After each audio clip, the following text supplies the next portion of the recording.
ikaw ang magaling, Panginoon. Ikaw ang bumubuhay sa amin. Lord, empower us with your Holy Spirit. Panginoon, we believe.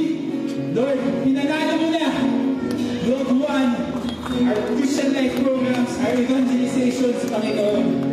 And Lord, ang tunay na pinapanalo mo kami araw-araw, ito talaga yung nagpapanalo sa amin. And as we go forth, pag-uwi namin, pagdating namin sa trabaho, sa mga kapitbahay, sa mga pamilya namin, Lord, send us, Lord. Send us, use us powerfully. Amen? Brothers and sisters, as we continue to worship the Lord, let's worship the Lord and sing the song as our worship.